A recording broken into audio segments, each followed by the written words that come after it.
네, 오늘 말씀 제목은 야베스의 기도. 네, 여태까지 이제 기도 시리즈로 진행이 됐는데요. 네, 오늘 마지막으로 야베스의 기도라는 내용을 가지고 함께 하나님의 말씀을 살펴보도록 하겠습니다. 네, 혹시 우리 성도님들 너무나 잘 아시겠지만 이 잘한다라는 이 표현이 목소리의 톤과 그리고 이 말을 하는 상황과 그리고 이야기의 맥락 속에서 의미가 달라질 수 있다라는 사실을 혹시 알고 계시나요? 네, 보통 이런 톤, 와, 너 진짜 잘한다. 라는 톤과 이런 뉘앙스로 말을 한다면 이것은 어떤 의미일까요? 칭찬의 의미겠죠. 너 진짜 잘한다. 라는 칭찬의 의미일 것입니다. 그런데 반면, 아이고, 잘한다. 라고 이렇게 말한다면 이것은 어떤 의미가 되는 거죠? 네, 약간 너 지금 잘 못하고 있다. 좀 잘해라. 라는 의미로 우리는 이해할 수 있을 것입니다. 사실 우리가 성경을 읽을 때도요, 이런 톤과 흐름, 상황 속에서 말씀을 읽어 나가야만 말씀이 의미하고 있는 바를 분명하게 알 수 있는데요. 이런 흐름과 상황을 무시한 채 내가 이해하고 싶은 대로 말씀을 이해하고 또 내가 말씀을 적용하고 싶은 대로 적용을 한다면 말씀이 정말 우리에게 들려주고자 하는 바와 상관없이 우리의 마음 가운데 남기 때문에 우리는 잘못 말씀을 적용하는 잘못을 범할 수 있다라는 점을 말씀을 드리고 싶습니다. 그런 역사적으로 대표적인 예가 딱 두 번 있었는데 사실 되게 많았겠죠. 근데 대표적인 인물로 히틀러가 그랬고요. 또 십자군 전쟁이 그랬었습니다. 제가 오늘 이런 말씀을 드리는 이유는요. 오늘 우리가 함께 읽은 야베스의 기도라는 이 말씀이 사실 한국 교회 내에서 그동안 굉장히 잘못 읽혀왔던 말씀 구절 중에 한 가지이기 때문입니다. 제가 어렸을 때 한국 교회에 그 야베스의 기도라는 책이 우리 성도님들 많은 분들이 기억하실 텐데 굉장히 많이 팔렸던 적이 있었습니다. 베스트셀러가 됐고요. 그 책이 베스트셀러가 되니까요. 막 여러 또 찬양 사역 하시는 분들이 야베스의 기도라는 찬양곡을 또 엄청나게 만들어 내기 시작하셨어요. 그래서 한국 교회 내에서 굉장한 센세이션을 일으켰던 때가 있었는데요. 그때 제가 이제 기억하기로는 이 말씀을 항상 이런 식으로 적용했던 것 같아요. 야베스가 기도했더니 하나님께서 야베스의 지경을 넓혀주셨다. 그러니까 우리도 하나님께 기도하기만 한다면 하나님께서 우리의 땅을 더 많이 얻을 수 있도록 축복해 주실 것이고 사업의 규모는 이전보다 훨씬 더 커질 것이고 또 우리 집도 더 커질 것이고 마침내는 통장에 있는 돈도 굉장히 많아져서 많은 사람들이 여러분들을 귀중하게 여기게 될 것입니다. 라는 식으로 제가 설교를 들었던 기억이 납니다. 물론 이런 부분이 이 성경 내에서 조금 더 없다라고 말씀드리기는 사실 어렵지만 지경을 넓혀주시는 부분에만 초점을 맞추는 것은요. 영화로 비유해서 설명하자면 주인공에게 초점이 맞춰서 우리가 이 영화를 이해해야 되는데 길 옆에 주인공 옆에 지나가고 있는 행인 3 정도 되는 엑스트라에게 초점을 맞춰서 영화를 이해하려고 하는 그런 잘못된 모습이다라는 점을 말씀을 드리고 싶습니다. 역대기의 흐름과 또 오늘 본문이 진행되고 있는 이 과정을 상세하게 살펴보시면요. 이런 해석이 주된 내용이 아니라는 것을 우리는 말씀을 통해서 알 수 있습니다. 그래서 성경을 읽을 때 중요한 것은 흐름 속에서 읽어야 한다라는 것을 말씀을 드리고 싶은데요. 오늘 말씀이 어떤 상황과 흐름 속에서 주어졌는지를 우리가 이해해야만 하나님께서 이 말씀을 왜 우리에게 주시는가 하는 그 목적과 의도를 분명하게 알 수 있다라는 것입니다. 여러분 오늘 우리가 읽은 이 두 구절밖에 되지 않는 이 야베스의 기도는 어떤 맥락 속에서 이야기가 진행되고 있는지 아시나요? 네, 다름 아닌 족보를 나열하는 이야기가 진행되고 있다가 갑자기 뜬금없이 두 구절에 해당하는 야베스의 기도가 이렇게 등장하는 것을 볼 수 있습니다. 바로 이 족보 사이에서 오늘 읽은 두 구절을 통해서 우리에게 중요한 교훈을 들려주고자 하신다라는 건데요. 그것이 무엇인가 하면 기본적으로 성경에 기록되어 있는 족보가 상징하는 바는 하나님의 은혜를 상징하고 있습니다.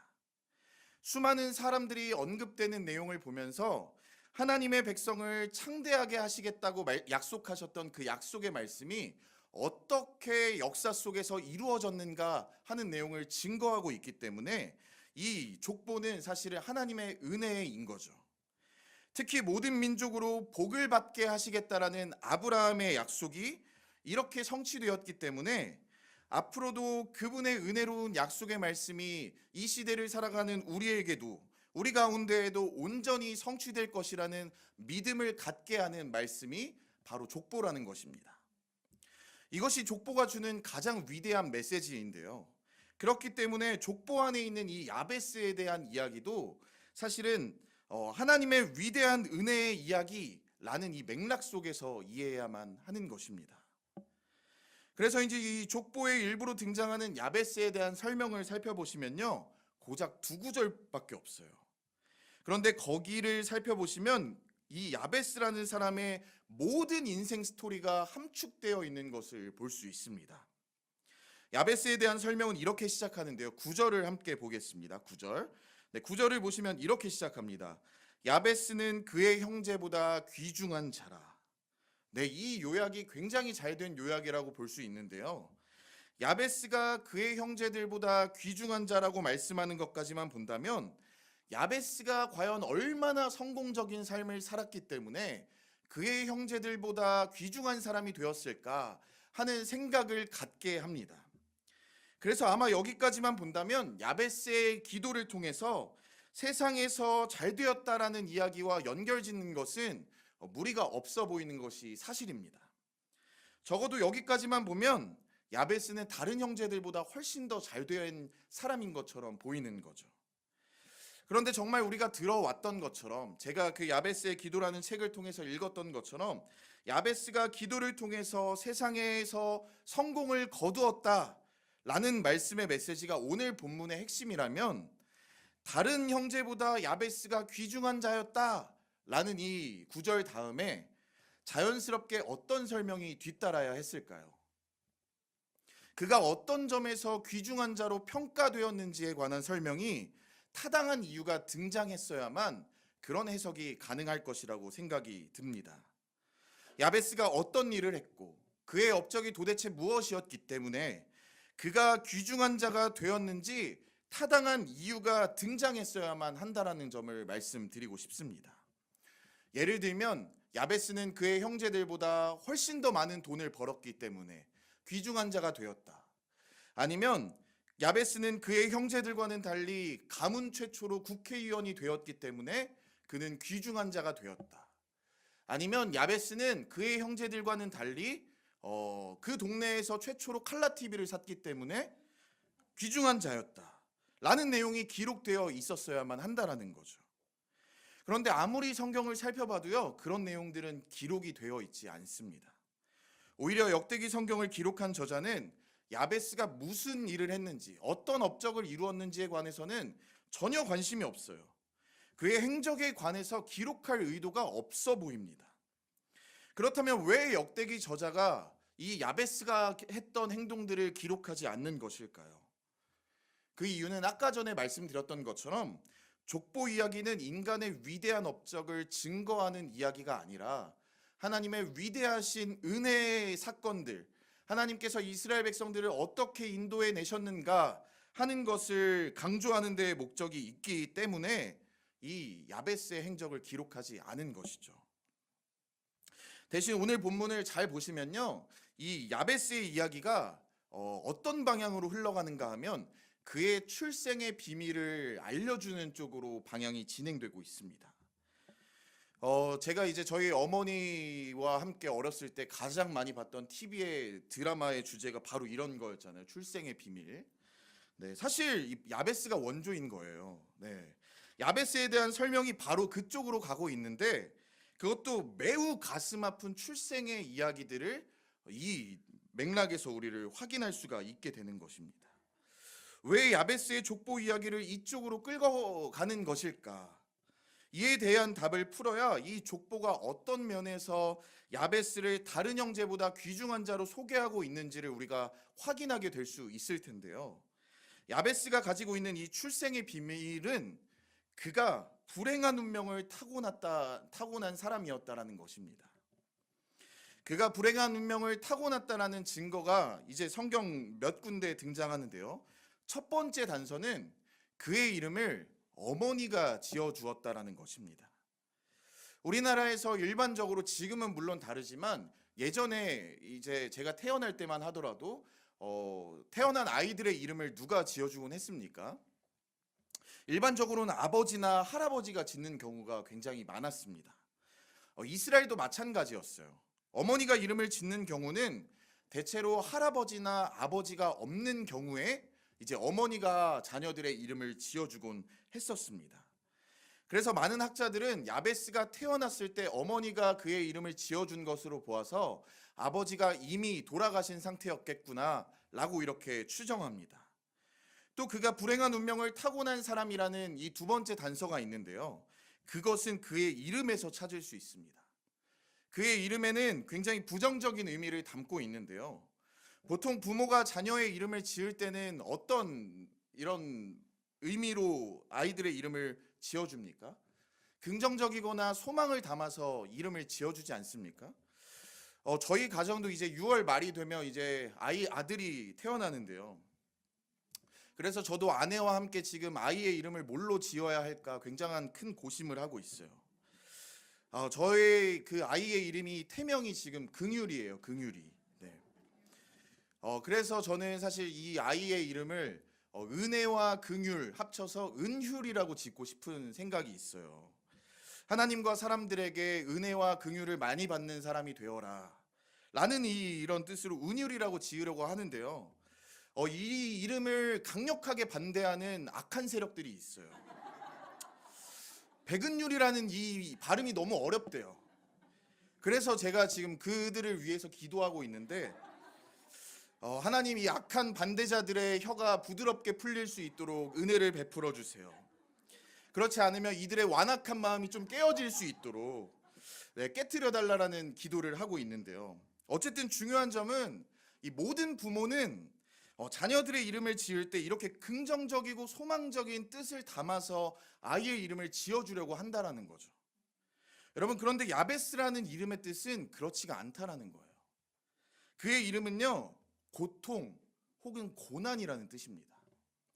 다시 말하면 제가 아들을 낳았는데 아들의 이름을 백고통, 백고난, 백환난, 백멸망 이런 식으로 짓는 거예요. 도대체 어떤 어머니가 자녀의 이름을 이렇게 지었을까 하는 생각이 드는데요. 학자들은 이 내용에 관해서 크게 네 가지의 이유를 들어서 설명을 하고 있습니다. 첫째로는 그의 어머니가 이 야베스를 낳을 때 너무 힘들게 낳았기 때문에 이 아이를 보자마자 너는 나에게 큰 고통을 주었다 라고 해서 야베스라고 지었다라는 견해가 있고요. 둘째로는 그가 태어났던 시대, 이 시대의 분위기가 너무나 국가적으로 힘들고 고통스러운 시대였기 때문에 그 시대를 반영하는 이름이라고 보기도 합니다. 또 세 번째로는 아버지가 없는 가정에서 태어났기 때문에 우리가 살아가야 할 상황이 너무 어렵고 힘들다라는 마음을 담아서 야베스라고 지었다고 보기도 합니다. 또 마지막 네 번째로는 야베스가 10절에서 근심에서 벗어나게 해달라는 그의 간청을 보면 그가 아마 평생을 고통 속에서 살아갔을 것임에 틀림없다라고 생각해서 아마 야베스가 태어나자마자 장애를 안고 태어났기 때문에 야베스, 고통, 고난이라는 이름을 지어주었을 것이라고 추정하곤 합니다. 그래서 어쩌면 이 네 가지를 모두 다 포함했을지도 모르겠어요.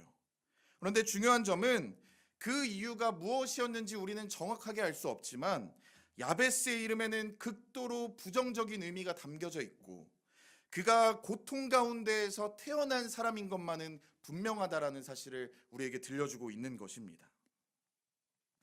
그렇기 때문에 그가 귀중한 자가 된 복은 우리가 생각했던 것과는 완전히 다른 복이라는 것을 알 수 있는 거죠. 야베스가 다른 형제보다 존귀하게 되었다라는 이 말은 세상에서 말하는 그 성공을 이룬 사람의 표현이라기보다는 더 정확하게는 신앙적인 성공을 이룬 사람이다 라고 보는 게 더 옳다라는 것입니다. 신앙적으로나 인격적으로나 많은 사람들에게 존경받는 사람이 되었다는 뜻입니다. 그가 근심에서 벗어나기를 간구해서 하나님께 응답받았다라는 것도 결코 그가 부귀영화나 무병장수를 누렸다라는 말이 아니라는 것입니다. 이미 말씀드렸던 것처럼 야베스는 시대적으로도 가정적으로도 그리고 개인적으로도 불행한 삶의 자리에서 살 수밖에 없었던 사람이었어요. 야베스에게는 그것으로 인한 근심과 걱정, 불평과 불만이 가득할 수밖에 없는 환경이 주어졌던 거죠. 그것은 야베스가 선택한 것이 아니었다라는 거예요. 그런데 야베스는 그런 고난과 어려움의 지배를 받거나 끌려다니면서 살지 않았다라는 것입니다. 오히려 세상이 줄 수 없는, 하나님만이 주실 수 있는 내적인 평안과 평강을 하나님께 구하며 그 은혜를 받아 누리면서 살아갔다고 성경이 기록하고 있는 거예요. 여러분, 야베스는 환경이 편해서 기뻐하며 즐거워하며 살아갔던 사람이 아닙니다. 야베스는 근심거리가 없어서 근심하지 않게 된 것이 아니라 환경의 불편함 속에서도 오히려 근심할 수밖에 없고 불평할 수밖에 없고 걱정거리로 가득 찬 상황 속에서도 하나님을 꽉 붙들었고 그로 인한 평안을 누리는 사람이 되었다라는 것을 성경이 우리에게 증언하고 있다라는 것입니다. 그것이 바로 그가 다른 형제들보다 존귀하게 여김을 받았다라는 말의 이유입니다.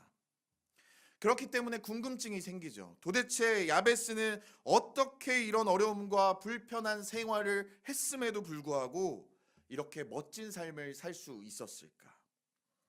무엇보다도 제가 이 시간 확실하게 우리 성도님들께 말씀드릴 수 있는 것은요, 야베스는 은혜로 항상 함께 해주시는 하나님으로 인하여 자신의 운명을 딛고 일어섰다라는 점을 확신 있게 말씀드릴 수 있습니다. 여러분, 은혜가 아니었다면 그는 불우한 환경으로 인해서 선택할 수 없이 주어진 고통과 고난과 혹은 장애로 인해서 끝장날 수밖에 없었던 사람이었던 거죠. 그러나 절대적인 하나님의 사랑과 은혜가 그에게 있었기 때문에 그는 다른 형제들보다 더 귀중한 사람이 되었다라는 것입니다. 이것이 야베스의 이야기가 족보 가운데에서 가장 핵심적으로 우리에게 증거하고 있는 대목입니다. 우리는 절대로 이 부분을 놓쳐서는 안 되는 거예요. 하나님의 은혜는 이렇게 놀라운 것입니다. 그분의 은혜 안에 있는 긍휼과 사랑은 이렇게 어두운 환경을 이겨낼 수 있는 힘이 있습니다. 시대가 따라주지 않았고 또 가정 형편은 무척이나 어렵고 또 개인적으로는 말 못할 상처와 아픔과 어쩌면 장애를 안고 살아갈 수밖에 없었던 것이 야베스의 모습이지만요, 야베스는 주어진 환경에 굴복하지 않고 그것을 딛고 일어섰다라는 것입니다. 하나님의 무궁한 은혜, 절대적인 사랑이 이렇게나 강력하다라는 것을 증거하고 있는 거예요. 여러분, 우리를 향하신 하나님의 사랑은 어떤 것입니까? 그것은 고작 다른 사람들보다 조금 더 잘해주는 그 정도의 사랑입니까? 우리를 향한 그분의 사랑은요, 절대적인 사랑이고 무조건적인 사랑이며 아낌없이 쏟아부어 주시는 낭비적인 사랑입니다. 무모하리만큼 눈먼 사랑이고요, 그 어떤 환경에 의해서도 흔들리지 않는 위대한 사랑입니다.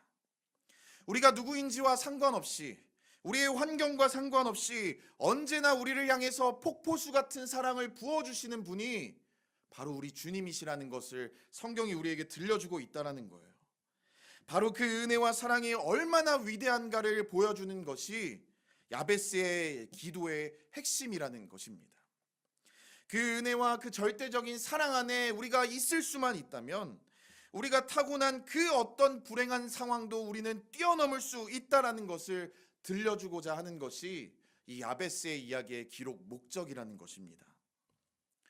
여러분, 야베스 같은 고통의 인생도 하나님의 크신 은혜에 붙들리기만 한다면 변할 수 있었던 것처럼 우리도 그 하나님의 사랑의 포로가 되면 고통의 자리에서도, 불행한 상황에서도, 설사 장애로 인한 고난의 자리에 있다고 하더라도 우리는 다른 그 어떤 모든 형제들보다도 더 귀중한 사람이 될 수 있습니다. 여러분, 이것은 야베스만의 이야기가 아닙니다. 야베스의 이야기는요, 우리 모두의 이야기예요. 야베스가 그러했듯이 우리도 다함 없는 은혜와 절대적인 사랑을 쏟아부어 주신 하나님으로 인하여 여기까지 살아온 인생이지 않습니까? 앞으로 우리가 살아가야 할 날들이 어떨지 우리는 알 수가 없어요. 우리의 미래가 환란이 없는 삶을 우리는 간절히 바라지만요, 분명한 것은 우리의 미래가 절대로 우리가 예상한 것처럼, 우리가 예측한 것처럼 흘러가지 않을 것이라는 것만큼은 분명합니다.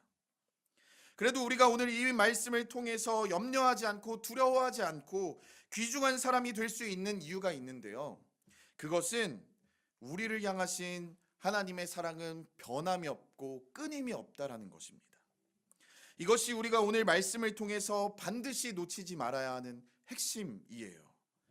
하나님의 은혜와 긍휼이 우리에게 있다면 우리는 그 어떤 저주스러운 상황도 능히 극복할 수 있는 것입니다. 여기서 중요한 것은요, 그분을 철저하게 의지하는 거예요. 10절 말씀을 보시면 기도를 강조하는 이유가 바로 여기에 있습니다. 10절을 보시면 이렇게 기록되어 있어요. 야베스가 이스라엘 하나님께 아뢰어 이르되 라고 기록되어 있는데요, 여러분, 이 아뢰어 이르되 라는 말씀의 의미는요, 더 정확하게 말씀드리면 부르짖다, 울부짖다 라는 뜻이에요. 여러분, 야베스는 그의 고통스러운 운명을, 고통스러운 상황을 하나님께 부르짖고 울부짖으면서 기도로 바꾸어서 귀중한 사람이 되었다라는 것입니다. 여러분, 하나님을 의지하는 징표가 바로 이 기도입니다. 기도는 하나님을 의지하는 행위예요. 내가 하나님의 도우심으로만 일어설 수 있다고 확신하는 사람만 할 수 있는 것이 바로 기도입니다. 기도는 무슨 마법을 불러일으키는 주문이 아니에요. 기도는 오히려 하나님을 의존하고 그분을 의지하는 사람만이 할 수 있는 가장 겸손한 행동입니다. 또한 기도는 하나님을 인정해드리는 가장 중요한 표시예요. 그래서 야베스가 기도했다라는 말은요, 다르게 말하면 이런 뜻입니다. 그가 자신의 운명을 이끄시는 분을 하나님으로 인정했다라는 말이에요. 기도하는 야베스에게는 더 이상 타고난 불우한 환경이나 그의 장애나 그의 가정 환경이나 그 어떤 것들이 그의 미래를 결정하는 요소가 아님을 공식적으로 선언했다라는 것입니다. 오직 하나님만이 나의 운명을 결정하실 수 있는 분이심을 믿고 그 신실하신 하나님, 은혜로우신 하나님 앞에 나아갔다라는 거예요. 그러므로 야베스의 기도를 묵상하는 우리는 이렇게 기도해야만 합니다. 하나님, 제가 살아가는 이 시대는 3포 시대, 5포 시대라고 할 만큼 너무나도 어둡습니다. 저의 가정 환경은 너무나 불우하고요, 저는 이렇게 너무 불행한 자리에 던져졌지만 하나님, 저를 도와주세요. 제가 이 어두운 현실을 극복하고 믿음으로 우뚝 설 수 있도록 하나님, 저를 인도하여 주세요 라고 기도해야만 하는 것입니다. 여러분, 하나님은 이러한 기도에 반드시 응답하실 것입니다. 기도는 하나님께 의지하는 행동이기 때문에 하나님은 기도하는 자들에게, 그분을 의지하는 자들에게 이렇게 위대한 반전의 역사를 펼쳐 주실 것입니다. 그렇기 때문에 기도는요, 결코 딱딱한 명령이라거나 무거운 의무가 아닌 거예요. 그보다 먼저 기도는 기쁜 소식입니다. 우리가 직면한 저주스러운 상황의 고리를 끊을 수 있는 가장 강력한 방법으로 사용하라고 우리에게 허락해 주신 것이 바로 기도라는 것입니다. 우리가 어떤 환경, 어떤 처지에 놓여 있든지 하나님께 기도하면 우리는 위대한 역사를 경험할 수 있기 때문에 기도는 언제나 기쁘고도 기쁜 소식인 것입니다. 예수님이 기도를 강력히 명령하시는 이유는 우리에게 짐을 부여하려고 기도하라고 하시는 것이 절대로 아니에요. 기도로 인해서 하나님의 소중한 것들을 경험하게 하시기 위함입니다. 저는 이 시대에 많은 사람들이 야베스로 고통하며 살면서 그 문제를 해결하기 위해 애쓰고 힘쓰는 모습을 바라보는 것이 참 너무나 마음이 아픕니다. 그런데 더 안타까운 점은요, 그렇게 많은 사람들이 그렇게 다른 사람들의 위로를 간절히 바라요. 다른 사람들의 도움을 그렇게 기다리고 있습니다. 만약 우리에게도 그 사람들처럼 기도라는 복음이 허용되지 않았다면 우리도 그들처럼 살아갔어야 했겠죠. 그러나 기도가 진정으로 우리의 상황을 역전시킬 수 있는 기쁜 소식이라는 확신이 우리 가운데 있다면요, 우리의 기도를 들으시는 하나님이 그런 반전의 역사를 이루어 가실 수 있는 분이라는 믿음이 있다면, 여러분, 우리는 어떤 삶의 자리에 놓인다 할지라도 하나님께 기도하며 나아갈 수 있습니다. 하나님께 나와서 묻고 따지고 그분께 소리치면 되는 것입니다. 그분께 내 저주스러운 상황을 반전시켜 달라고, 바꿔달라고 울부짖고 부르짖고 절규하면 된다라는 것을 오늘 성경이 우리에게 들려주고 있다라는 거예요. 여러분, 세상 사람 그 누구도 여러분의 고민과 고통을 지속적으로 상담해 주거나 여러분들의 이야기를 들어줄 수 있는 그런 마음이 넓은 사람들은 없어요. 그러나 우리 주님은요, 언제든지 찾아가도 결코 귀찮다고 우리를 외면하시거나 우리를 모른 척 하시는 분이 아니십니다. 아니, 오히려 우리의 하나님은요, 우리가 수시로 그분 앞에 나아갈 때마다 오늘도 잘 왔어, 오늘도 내가 너를 기다렸어 라며 우리를 반겨주시는 분이 바로 우리 하나님이십니다. 그래서 끝없이 그분만을 바라보며 나아가는 자들에게 하늘의 창고를 여시고 응답해 주시는 거예요. 그렇게 수많은 문제들을 해결해 주시고, 또한 그것으로 그치지 않고 더 나아가서 영적인 거장, 모든 사람들보다 귀중한 자가 되게 하는 위대한 신앙의 사람이 되게 하시는 분이 바로 우리 하나님이시라는 것입니다. 여러분, 우리의 기도의 수준이 꼭 높을 필요는 없어요. 야베스도 처음부터 수준 높은 기도를 하면서 하나님 앞에 나아갔던 것이 분명히 아닐 것입니다. 자신의 불우한 환경을 이길 수 있도록, 극복할 수 있게 해달라고 기도하기 시작했을 것이고, 그렇게 환난에서 벗어나 고통이 없게 해달라고 기도하다가 그는 마침내 고통을 넘어서는 확실한 방법을 배우게 된 사람이 바로 야베스인 것입니다. 여러분, 이 야베스는 분명히 잘 살게 되었을 것입니다. 성공한 인생이 되었을 거예요. 그래서 무수히 많은 사람들에게 존경받는 인생이 되었을 것입니다. 역대상 2장 55절 말씀을 보시면요, 야베스의 이름이 들어간 지명이 있다라는 것을 알 수 있는데요, 제가 책들을 연구해 보니까 몇 학자들은 이 야베스라는 지명이 바로 이 말씀에 등장하는 야베스라는 사람의 이름에서 온 것으로 추정하고 있습니다. 그러니까 그가 얼마나 존경받는 자리에 올라섰는지를 알게 해주는 표현인 거죠.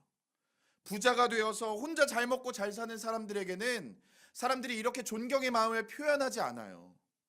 자신이 잘 되는 것 이상으로 또 많은 사람들을 부유하게 하고 윤택하게 했기 때문에 그가 이렇게 그의 이름이 기념된 것이 분명한 것입니다. 그러므로 우리는 이렇게 기도를 통해서 나의 문제를 해결받고 그것으로 인해 사람들이 누구 때문에 복을 받게 되었는지를 알려줄 수 있는 위대한 기도의 사람들이 되어야만 합니다. 사랑하는 엘사랑교회 성도님들, 이제 말씀을 마치도록 하려고 하는데요, 데이비드 프라이어라는 분의 간증을 짤막하게 소개하고 마치려고 합니다. 그분은 이렇게 고백했습니다. 병들었을 때에는 내가 병들지 않았으면 못했을 기도가 있습니다. 병들었을 때에 은혜되는 나름의 찬송이 있습니다. 병들지 않고는 믿어지지 않는 기적이 있습니다. 병들지 않고는 들리지 않는 말씀이 있습니다. 병들지 않고는 가까이 하지 않는 성경이 있습니다. 병들지 않고는 우러러보지 못할 영안이 있습니다. 오 하나님, 나는 병들어서 비로소 인간이 되었습니다. 여러분, 이 간증이 무엇을 말하고 있는 것입니까? 신앙생활에는 체험해야만 누릴 수 있는 세계가 있다라는 것을 말하고 있는 거예요. 체험이 있어야만 생생한 신앙을 소유할 수 있다라는 것입니다. 먼저는 우리가 날마다 야베스의 자리, 고통의 자리에서 머물러 있지만 마시고 이 시간 우리가 함께 기도할 텐데 일어서서 하나님 앞으로 나아가시는 우리 성도님들이 되시기를 바랍니다.